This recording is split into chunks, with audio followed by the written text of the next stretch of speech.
साथियों नमस्कार, मैं डॉक्टर श्री अरविंद विशाल हॉस्पिटल सूर्यावा से हेल्थ ज्ञान चैनल से। साथियों इसके पहले भी हम एक ऐसी बीमारी के बारे में आप लोगों को कुछ बता चुके हैं और उस बीमारी के बारे में बार बार कुछ बताने की इच्छा होती है, लोगों को जागरूक करने की इच्छा होती है, क्योंकि वो बीमारी बहुत ही स्लो, प्रोग्रेसिव और धीरे धीरे बॉडी को डैमेज करने वाली होती है। तो वो बीमारी का नाम है डायबिटीज़ मेलाइटस। डायबिटीज़ की जो बीमारी होती है वो शरीर में ब्लड में शुगर की मात्रा बढ़ जाने की वजह से होती है। तो दोस्तों, हमारा सिस्टम जो शरीर का होता है उसमें जो हम खाते हैं उसमें शुगर की मात्रा होती है। शुगर को डाइजेस्ट करने का सिस्टम होता है, प्रॉपर उसका यूटिलाइजेशन शरीर में करने का सिस्टम होता है।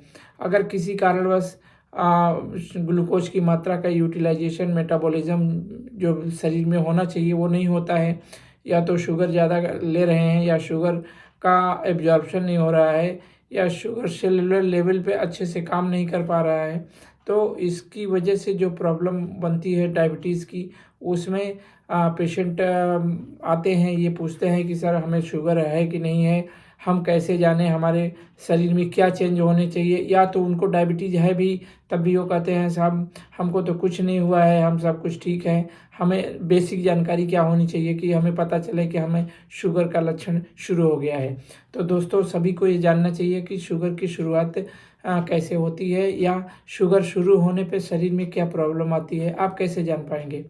तो शुगर के पेशेंट का जो प्राथमिक कुछ लक्षण होते हैं, जो सिम्टम होते हैं, उसमें जैसे प्यास का ज़्यादा लगना, पेशाब का ज़्यादा होना, भूख का ज़्यादा लगना, और खाने के बावजूद जैसे ये होता है कि मैं खा तो बहुत रहा हूँ लेकिन कमज़ोरी बनी रहना, स्वास्थ्य कमज़ोर होना, हाथों पैरों में झुनझुनी होना, जलन होना, कभी कभी आँख में थोड़ा सा ब्लरिंग, धुंधला टाइप का दिखना, या आँखों की रोशनी का कमज़ोर होना, और पैरों में टिंगलिंग टाइप की होती है, जैसे चुनचुनाहट होती है। कभी कभी स्किन में प्रॉब्लम आती है, स्किन में धब्बे बन जाते हैं गर्दन के पास या साइड में, आर्मपिट में कुछ ब्लैक स्पॉट बन जाते हैं। तो और एक लक्षण विशेष होता है कि पेशेंट को रात में कई बार पेशाब करने उठना पड़ता है। और दोस्तों, कुछ इन्फेक्शन भी होते हैं, जैसे यूटीआई का इन्फेक्शन होता है, या प्रोग्रेसिवली बीमारी बढ़ती जाती है तो सेक्स की भी प्रॉब्लम होती है। और कभी कभी आपको कहीं किसी पॉइंट पे पेन हो रहा, शोल्डर पेन हो रहा है, और या फिर जॉइंट पेन हो रहा है, तो कभी कभी हील में पेन होता है। तो ये चीज़ें आदमी समझता नहीं है, वो सोचता है कि कुछ ऐसे ही खास नहीं है। तो दोस्तों, ये ऐसे कोई लक्षण आ रहे हो तो आप बेशर्म किए बिना हिचके इस शुगर की टेस्ट कराएं, शुगर की जांच कराएं, और आपको ये कंफर्म हो कि हाँ डायबिटीज़ में हम हैं, तो हम उसका सुचारू ढंग से इलाज कर सकें और उस पर कंट्रोल कर सकें। शुगर के कंट्रोल करने की तमाम प्रक्रियाएं हैं, जैसे आप खाने पीने की स्टाइल बदलिए, खाने में मीठा वाली चीज़ बिल्कुल मत करिए, कार्बोहाइड्रेट की चीज़ें कम कर दीजिए, फिजिकल एक्सरसाइज पे ध्यान दीजिए। बैठे रहने से कुछ नहीं होता, आपको चलना फिरना, टहलना, एक्सरसाइज, वॉकिंग, योगा, ये सब करना पड़ेगा। तो ये चीज़ें जब आपको मालूम होगी दोस्तों, तभी ऐसा हो पाएगा। क्योंकि शुगर जैसे जैसे बढ़ता है, आपने कंट्रोल नहीं किया, तो आपके शरीर के सिस्टम, जैसे स्किन के सिस्टम, नर्वस सिस्टम, आँखों की जो ब्लड वेसल होती है, नर्व्स होती है, वो डैमेज होने लगती है, तो रोशनी का विज़न आपका प्रॉब्लम करने लगता है।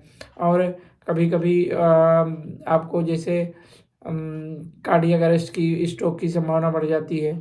तो ऐसे में जो है बीमारी को कंट्रोल करने के लिए बहुत ज़रूरी है कि आप शुगर को कंट्रोल रखें। और इसके अलावा जो प्रॉब्लम आपको आ सकती है, वो आपकी सेक्स की प्रॉब्लम आ सकती है।